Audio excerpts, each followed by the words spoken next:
बात पर कि जब तक मेरी मर्ज़ी का आर्मी चीफ और फिर उसके थ्रू DGISI, फिर उसके थ्रू कोई और, फिर उसके थ्रू कोई और, सारी चीज़ें लगवा के अपने सारे सियासी मुखालफिन को जेलों में डाल के उनकी ज़िंदगियां तंग करके मीडिया की ज़बानों पर ताले लगाकर मीडिया में जो लोग सच बोलते हैं उनको नौकरियों से निकलवा कर, जजेस जो आइन और कानून के मुताबिक फ़ैसले करते हैं उनके ख़िलाफ़ रेफरेंसेस डलवा कर, इस तरह से मैं सबको अपने कंट्रोल में लेकर आऊँ और अपनी हुकूमत चलाऊँ और इस हुकूमत में मुल्क के ऊपर बैठ के राज करूँ। ये जो इमरान खान का 10 साला मंसूबा तहस नहस हुआ है, इस मंसूबे के ख़राबी ने इमरान खान का जो ज़हनी तवाज़ुन है उसको बिगाड़ दिया है। मैं ये बात बार बार कहता हूँ कि इमरान खान ज़हनी तौर पर एक मफलूज आदमी है और उसकी कोई समझ में नहीं आती बात। उसके साथ जो लोग खड़े हैं वो सारे परेशान हैं कि ये किस पागल के पीछे हम चल पड़े और पता नहीं कहाँ में जाकर ये गिराएगा, किसी खाई में जाकर हमें सब अपने साथ गिराएगा। मैं ये समझता हूँ कि वो इदारे भी, ख़ास तौर पर अदालतें, ब्यूरोक्रेट्स, जजेस और मीडिया के दोस्त जिनको ये धमकियाँ देता है, जिनके ख़िलाफ़ ये झूठे इल्ज़ामात लगाता है, वो कम से कम इसको सवाल तो करो। इससे कोई इसको डेफेमेशन के नोटिस भेजे, कोई इससे पूछे तो सही कि ये आज़ादी तुम्हें क्या मिली हुई है कि जब तुम्हारी मर्ज़ी में आता है जिसकी तुम चाहते हो पगड़ी उछाल देते हो, जिसके मर्ज़ी आती है तुम ऊपर इल्ज़ामात लगा देते हो और कुछ नहीं पता इस आदमी को। कभी कहता है कि जी वो रूल ऑफ लॉ होना चाहिए, तुम्हें लॉ के कख नहीं पता। कहता है आइन की बालादस्ती होनी चाहिए, आइन का तुम्हें कख नहीं पता। जमहूरियत में ऐसा नहीं होता, जमहूरियत का तुम्हें कख नहीं पता और बातें तुम बैठ के ऐसी करते हो। ये सिर्फ़ और सिर्फ दबाव में लाकर, ब्लैकमेल कर कर अपने छोटे छोटे मज़मूम सियासी मकासद को हासिल करना चाहता है। और ये कितनी अफसोस की बात है कि आज जब हम इस मुल्क में बैठ कर जो भी बात कर रहे हैं, अगर कोई एक पेज पर है तो इमरान खान है और भारत का मीडिया है, सेम पेज पर है। जो इमरान खान कह रहा है वहाँ मोदी जो है वो खुशी से नाच रहा है, वो पता नहीं बंगले डाल रहा होगा। वहाँ उनके जो रिटायर्ड फौजी हैं उनकी वीडियोस आप भी देखते हैं, क्या वो कह रहे हैं? वो कह रहे हैं कि जी भारत ने अरबों रुपए खर्च करके साला साल कोशिशें करके वो कुछ हासिल नहीं किया जो इमरान खान ने पिछले 6-7 महीनों में उनको वो मौके फराहम कर दिए हैं। ये कोई भी शख्स, देखिए मैं एक पार्टी का वर्कर हूँ, मैं अपनी पार्टी के मफादात का तहफ़्फ़ुज़ करता हूँ। कई चीज़ें मैं ऐसी नहीं करता जिससे मेरी पार्टी के वक़ार को उसको नुकसान पहुँचे। मैं कोशिश करता हूँ कि ना हो। लेकिन अगर मेरे मुल्क की कई बात आए तो यकीनन मेरा मुल्क मेरी पार्टी से भी ज़्यादा बालातर है।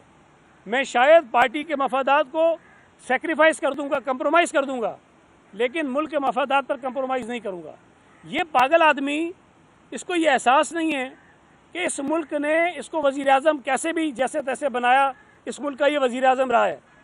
इसको इस वज़ीर आज़म के ओहदे पर फायज़ होने के बाद ये करोड़ों अरबों रुपए के ताइफ मिले जिसको बेचकर ये अमीर हुआ है। इसको शर्म नहीं आती है? ये इस मुल्क के मफादात का सौदा कर रहा है, इस मुल्क के मफादात को ये अपनी अना की भीन चढ़ा रहा है। ये किसी तौर पर भी काबिल कबूल नहीं है। इस आदमी ने किसी इदारे को नहीं छोड़ा। इलेक्शन कमीशन, जो मैं समझता हूँ कि बहुत अरसे बाद कम से कम मेरी सियासी ज़िंदगी में मुझे इतना बेहतर इलेक्शन कमीशन कभी नज़र नहीं आया, जो उसूलों पर कानून के मुताबिक फ़ैसले कर रहा है और अपने इदारे को चला रहा है। इसको उस पर भी एतराज़ है इसलिए कि इसकी बात नहीं मानते, इसलिए कि वो जो फ़ॉरेन फंडिंग का केस था इसकी मर्ज़ी का उस पर फ़ैसला नहीं दिया, इसलिए कि तोशा खाने में जो चोरियाँ इसकी पकड़ी गई हैं इसकी मर्ज़ी का फ़ैसला इलेक्शन कमीशन नहीं देता, इसलिए उसको बुरा लगता है। मीडिया जो सारा दिन इसको दिखाता रहा, इसकी खाली कुर्सियाँ नहीं दिखाते थे आप, भाई आपने इसको ज़मीन से उठा के आसमान पे पहुंचा दिया। इस नालायक आदमी को आपने पाकिस्तान का बड़ा सियासी लीडर बना दिया। लोगों को दिखा दिखा के इसके झूठ को बेच के आपने इसको हीरो बना दिया। आज आपको भी सबको कहता है कराए के टट्टू हैं। वो एंकर जो इसके वर्कर बने हुए थे सारे के सारे, आज ये कहता है कि वो बाहर से पैसे लेते हैं। तो ये सवाल मीडिया को भी करना चाहिए, ये सवाल उन एंकर्स को भी करना चाहिए कि तुम्हारे पास क्या सबूत है कि हमारे पास बाहर से पैसा आता है। मीडिया के मालिकान को सवाल उठाना चाहिए कि तुम्हारे पास क्या सबूत है जिसकी बुनियाद पर तुम हमें कराए के टट्टू कहते फिर रहे हो। ये चीज़ें अगर हम नहीं करेंगे तो ये मुसीबत जो मेरे लिए आपके लिए नहीं है, ये मुसीबत इस मुल्क के लिए है। ये आदमी इस मुल्क की मईशत को तबाह बर्बाद करना चाहता है। इस आदमी ने जब वज़ीर आज़म था, जब इसकी वज़ारत उज़्मा जा रही थी, तो इसने कोशिश की कि पाकिस्तान की मईशत बर्बाद हो। मैंने नहीं कहा था, इनके वज़ीरों ने कहा कि इमरान खान जाते जाते नई हुकूमत के रास्ते में बारूदी सुरंगें बिछा के गया है। ये बारूदी सुरंगें पाकिस्तान के रास्ते में बिछाई गई थी, पाकिस्तान के लोगों के रास्ते में बिछाई गई थी, पाकिस्तान की मईशत के रास्ते में बिछाई गई थी। और उसका जो खुमियाजा है वो हम और आप और इस मुल्क का हर आदमी भुगत रहा है। वो भी भुगत रहे हैं जो पीटीआई के फॉलोअर हैं, वो भी भुगत रहे हैं जो इमरान खान के जलसों में जाते हैं, वो भी भुगत रहे हैं जो इमरान खान की वजह से गुमराही का शिकार है, वो भी कैसे शिकार हुए हुए। अब अगर IMF के साथ ये हुकूमत मुआहिदा करने जाती है तो शौकत तरीन अपने वज़राए ख़जाना को 2 सूबों के फ़ोन करके कहता है, जो आपके सामने बात आई है, फ़ोन करके कहता है कि IMF को कहो कि हम अपनी कमिटमेंट्स को पूरा नहीं करेंगे। इसलिए वो कहलवा रहा था कि IMF के साथ आपको मुआहिदा ना हो सके और खुदा न खासा ये मुल्क जो है वो बैंकरप्ट हो जाए। ये मुल्क अगर बैंकरप्ट होता है तो सारे जो कौम है उसकी सज़ा भुगतेगी और इतनी मुश्किलात का हम शिकार होंगे जिसका हमें अजाला करना शायद मुश्किल हो जाएगा। तो ये आदमी इदारों को तबाह करना चाहता है, मुल्क की मईशत को तबाह करना चाहता है, खुदा न खास्ता मुल्क को तबाह करना चाहता है, अपनी हट धर्मी और अनापरस्ती की भीड़ सबको चढ़ाना चाहता है। मैं गुजारिश करना चाहता हूँ उन लोगों से जो इसकी गुमराही का शिकार हैं, जिन लोगों को अगर चले मैं मान लूँ for the sake of the argument, बहुत सारे लोग ऐसे होंगे इस मुल्क में जिनकी अपनी सोच और अपने सियासी नज़रियात होंगे, जिनको पीपल्स पार्टी और नून लीग नहीं पसंद होगी। भाई आप आज़ाद हैं, उनके खिलाफ वोट करें, आप आज़ाद हैं, अपनी मर्ज़ी की पार्टी को वोट दें। लेकिन जिस तरफ ये पागल आदमी आपको लेके जा रहा है वो पीपल्स पार्टी और नून लीग को नुकसान पहुंचाने की बात नहीं है, वो इस मुल्क को, इस मुल्क के इदारों को नुकसान पहुंचाने की बात है। ये जब हम कहते हैं कि ये मोदी का पोलिंग एजेंट है, चीफ पोलिंग एजेंट है, तो उनको मिर्चें लगती हैं। ये साबित हो रहा है आज, जो तारीफ़ों के पुल इसने बांधे हैं मोदी की पॉलिसियों के। आप मुझे बताइए कि मोदी को इलेक्शन कैंपेन चलाने की ज़रूरत है अपने मुल्क में?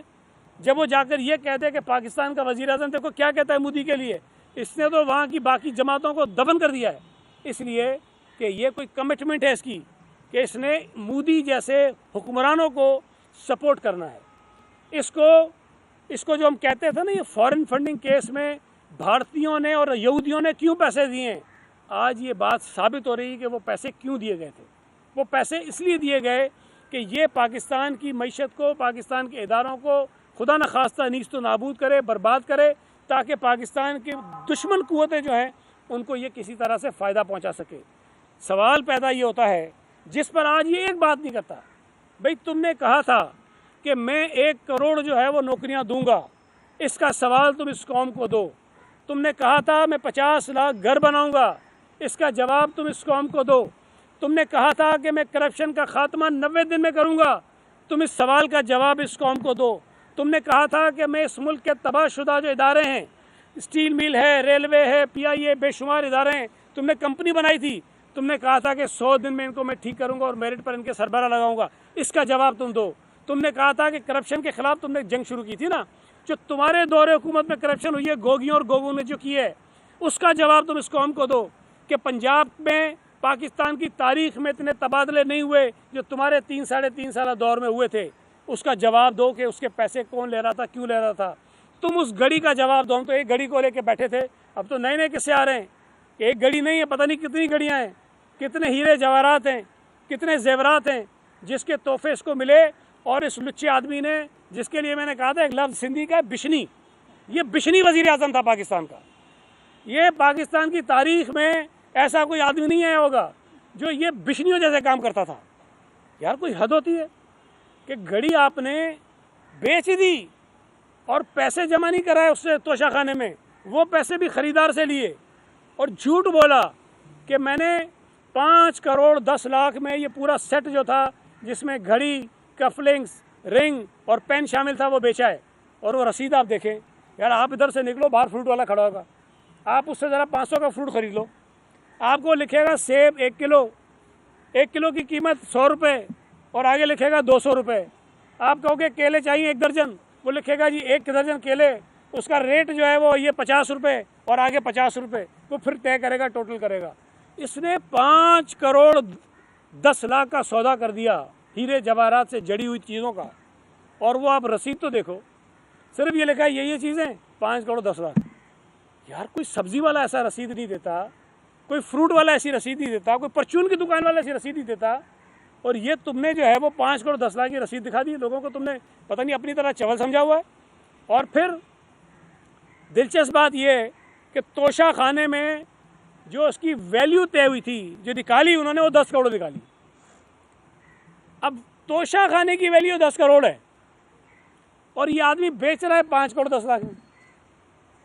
और उस दुकान की हालत भी आपके मीडिया वालों ने दिखाई है, वो दुकान तो जाके देखो।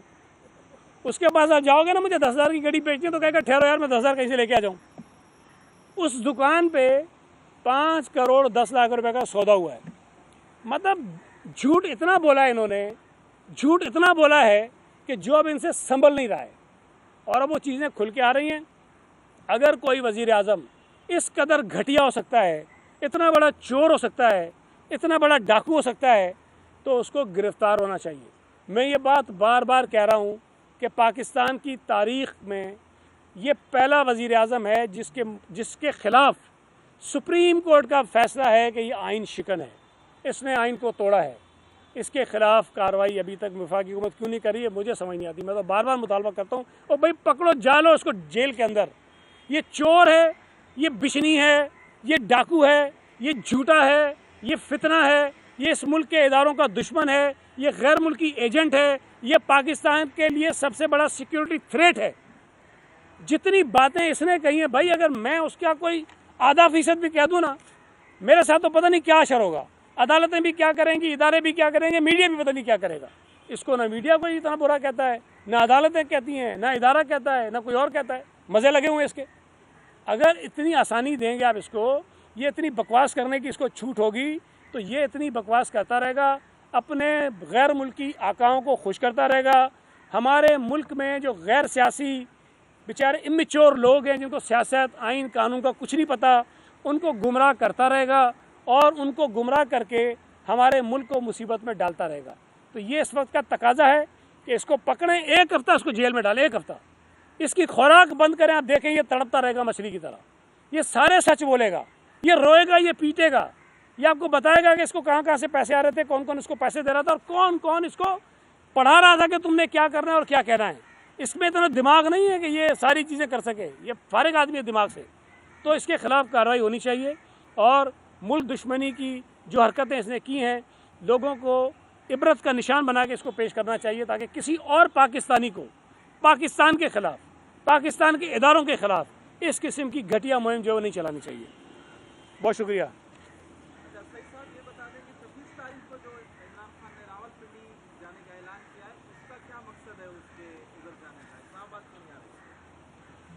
देखें, मकसद तो उसका जो है वो आपको भी पता है, लेकिन वो मकसद इसका पूरा होगा नहीं।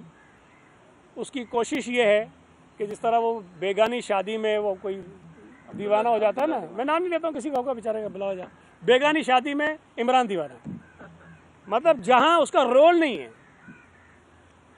तो भाई जब तुम वज़ीर आज़म थे, तुम्हारे पास इख्तियार था कि तुम असम्बली तोड़ दो, और अपोजिशन मुतालबा भी कर रही थी कि असम्बली तोड़ दो, अपोजिशन कह रही थी कि इलेक्शन करा दो, तुमने नहीं किया। जब तुम वज़ारत उज़्मा से हट गए, जब तुम्हारा इख्तियार ख़त्म हो गया, अब तुम कहते हो जो इलेक्शन कराओ, तो पागल हो गए। अच्छा, पंजाब की असम्बली तुम तोड़ सकते हो, केपी की असम्बली तुम तोड़ सकते हो, वो नहीं तोड़ेगा। जो नहीं कर सकते वो कहता है करके तो, मतलब ऐसा लाडला बच्चा आपने देखा है, ये फ़ोन उसके पास है, कह रहा नहीं ये नहीं तोड़ूंगा, मुझे ये दो मैं ये तोड़ूंगा, ये तेरे बाप का है। तो जो इख्तियार उसके पास है वो तो इस्तेमाल नहीं करता, जब था तब भी इस्तेमाल नहीं करता है, जब उससे निकल आता है इख्तियार छिन जाता है, कहता है मैं ये करूँगा। तो भाई आर्मी चीफ लगाना वज़ीर आज़म का इख्तियार है और वज़ीर आज़म उसको लगाएगा। वो वज़ीर आज़म ए हो, बी हो, सी हो, डी हो, कोई भी हो, उसका इख्तियार है। ये नहीं हो सकता कि वो चलते फिरते किसी से पूछे, हाँ भाई बता किसको लगाना है आर्मी चीफ, सईद गनी को लगा दूँ, कैसा ठीक है? वो कहेगा नहीं नहीं यार सईद गनी को नहीं लगाओ, किसी और को लगा दो। तो मजाक है। और फिर एक और ख़तरनाक बात जो ये करता है ना, जब ये कहता है कि मैं ये चाहता हूँ, ये मुल्क दुश्मन सिक्योरिटी थ्रेट जो कह रहा है, वो कह रहा है मैं ये चाहता हूँ कि ऐसा आर्मी चीफ लगे जो मुहिब वतन हो। और फिर कहता है कि ये लोग जो हैं, मतलब जो मौजूदा हुकूमत है, वो ऐसे आदमी को लगाएंगे जो इनकी चोरी को बचाए। अब ये सवाल है बहुत बड़ा और मैं समझता हूँ ख़तरनाक बात है कि देखें आर्मी चीफ लगेंगे उन 3, 4, 5 सीनियर तरीन लेफ्टिनेंट जनरल जो फ़ौज के हैं उनमें से, उसके बाहर, उससे ऊपर, उससे नीचे कोई नहीं लग सकता। अब इमरान खान जब ये बात करता है तो खुदा न खास्ता इसका मतलब ये है कि वो जो 3, 4, 5 सीनियर तरीन लेफ्टिनेंट जनरल हैं उसमें से कुछ ऐसे हैं जो शायद ऐसे हैं जो मुहब वतन नहीं है, उसकी नज़र में, गधे की नज़र में जो खुद मुहब वतन नहीं है वो नहीं है, और जिसको ये सर्टिफिकेट देगा वही होगा। ये ख़तरनाक बात है। देखें ये सिलसिला आर्मी चीफ की आने का जाने का चलता रहेगा। जो निज़ाम है फ़ौज के अंदर प्रमोशंस का, हमें और आपको उसके ऊपर कितना एतराज़ हो, लेकिन हमें उसके ऊपर एतमाद करना पड़ेगा, इसलिए कि यही तरीक़ेकार है कि जो बेहतरीन लोग होते हैं वो टॉप के 4-5 पोजीशंस पर आते हैं, उन्हीं में से कोई आर्मी चीफ बन जाता है, और ये बेवकूफ़ आदमी उसको भी मुतनाज़ा बना रहा है। तो मतलब फिर ये हो जाएगा कि फ़ौज के सारे प्रमोशन जो नीचे से होते हैं इस गधे से पूछ के किए जाएँ कि बताओ मेजर से कर्नल किसको बनाना है, तो कर्नल से ब्रिगेडियर किसको बनाना है, तो ब्रिगेडियर से मेजर जनरल किसको बनाना है, फिर ये चीज़ें करनी है। तो ये एजेंडे पर है, पाकिस्तान को और पाकिस्तानी इदारों को नुकसान पहुँचाने के एजेंडे पर है। लेकिन इंशाअल्लाह ताला जिस तरह अल्लाह ताला ने इस मुल्क को, इस मुल्क के इदारों को इसकी नहुसत से बचा लिया है, आइंदा भी बचाएगा।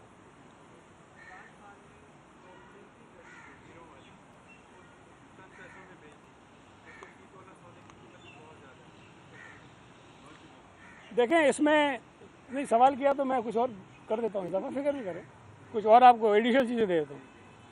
देखें इसकी दिलचस्प बात क्या है, आपने सही कहा, उसने कम पैसों में बेची। यार वो एक क्लिप बड़ा ज़बरदस्त चल रहा है, वो पता नहीं कब का था, किसी शो का। वो घड़ी चोरी करता है, वो बेच देता है, फिर उसको पता चलता है वो घड़ी कीमती है तो कहता है कि मुझे मारो। तो कहते हैं क्यों मारे, कहता है यार मुझे नहीं पता था इतनी कीमती घड़ी है। तो इमरान खान भी ये गोगी को और बुशरा बीबी को और जो 2-4 जो इसमें जिनके नाम आ रहे हैं, मुझे नहीं पता ये क्या था, वो जो एहतसाब वाला शहजाद अकबर, ये जुल्फ़ी, अब या तो इन्होंने बीच में से टॉप मारी है या फिर ये कि इसको चूना लगाया है। अब ये उनको भी कह रहा होगा क्या कि मुझे मारो। ओ यार 2 अरब रुपये की घड़ी और सेट था, तुमने मुझे 28 करोड़ में बिकवा दिया। और एक और इसमें जो ख़तरनाक, जो बड़ी दिलचस्प बात है कि इमरान खान, आपको पता है ना एमनेस्टी स्कीम से कितना खिलाफ था कि एमनेस्टी तो चोर लेते हैं, डाकू लेते हैं, काले पैसे को, धन को सफ़ेद करते हैं। ये अप्रैल में घड़ी बिकती है और मई के महीने में इमरान नाजी एमनेस्टी स्कीम एक डिक्लेयर करता है, अनाउंस करता है, और उसी एमनेस्टी स्कीम के तहत ये गोगी साहिबा जो हैं ये 33 करोड़ रुपए अपने डिक्लेयर करती हैं। अब अगर आप थोड़ा सा कनेक्ट करें चीज़ों को, तो वो पैसा जो ये तो एक सेट था जो 28-30 करोड़ का बेचा गया, कुछ और पैसे भी होंगे। तो वो ना सिर्फ ये कि वो पैसा इन्होंने हथियाया, बल्कि उस पैसे को इन्होंने प्रोवाइड करने के लिए एक एमनेस्टी स्कीम भी जारी की। तो ये सारी चीज़ें इस बात को साबित करती हैं कि इमरान खान वाकई बिशनी है, बहुत बड़ा चीटर है, और ये चोरियां करके उन चोरी के पैसों को मैनेज करने के ड्रामे भी सारे करता रहा है। थैंक यू जी।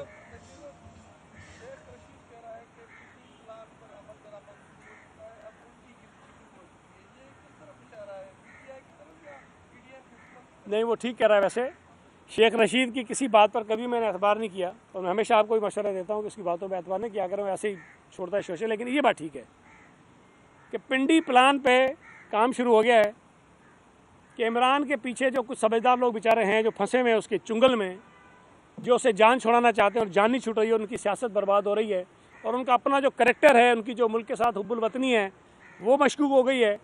तो उन्होंने ये पिंडी प्लान बनाया कि इमरान खान को जलीलो ख्वार करके किस तरह सियासी मैदान से निकालें। तो 26 तारीख को ये पिंडी प्लान जो है वो कामयाब होने जा रहा है, और इमरान खान के साथ चलने वाले हुब्बुल वतन जो लोग हैं उन्होंने इमरान खान की जो सियासी कब्र है वो खोद दी है, और 26 तारीख को उसमें दफन कर देंगे। ये शेख रशीद की बात ठीक है। पीटीआई की जानिब से बड़ी तनकीद की जा रही है कि chairman people's party Bilawal Bhutto Zardari ने अफवाज पाकिस्तान के सुप्रीम कमांडर को धमकी दी है कि उनकी इस एतराज़ पर आप क्या कहना चाहेंगे? देखें, आउट ऑफ द कॉन्टेक्स्ट किसी चीज़ को नहीं देखना चाहिए। ये सबको पता है कि अभी तक, बदकिस्मती से अभी तक, जो सदर पाकिस्तान हैं वो सदर पाकिस्तान और सुप्रीम कमांडर के बजाय पीटीआई के एक वर्कर के तौर पर ज़्यादा काम कर रहे हैं। अगर वो इस तौर तरीके से काम करेंगे और एक आइनी अमल जिसके नतीजे में चीफ़ ऑफ आर्मी स्टाफ को तैनात होना है उसको इमरानी एजेंडे के मुताबिक मुतनाज़ा बनाने की कोशिश करेंगे, तो यकीनन बिलावल भुट्टो जरदारी साहब की बात ठीक है कि किसी एक शख्स को इमरानी टोले का रुकन होने की वजह से इस मुल्क को आइनी बहरान का शिकार करने नहीं देंगे। और अगर ऐसा कोई ख्याल उनके जहन में है तो मेरा ख्याल है कि उनको निकाल देना चाहिए। Thank you very much. YouTube पर गूगली न्यूज देखने के लिए youtube.com की सर्च बार में गूगली न्यूज टीवी टाइप करें। गूगली न्यूज के पेज पर सुर्ख रंग के सब्सक्रिप्शन वाले बटन पर क्लिक करना ना भूलिए। YouTube पेज पर अपलोड होने वाली वीडियोस से बाखबर रहने के लिए बेल आइकन पर क्लिक कीजिए। आपको हर नई वीडियो के बारे में नोटिफिकेशन मौसूल हो जाएगा।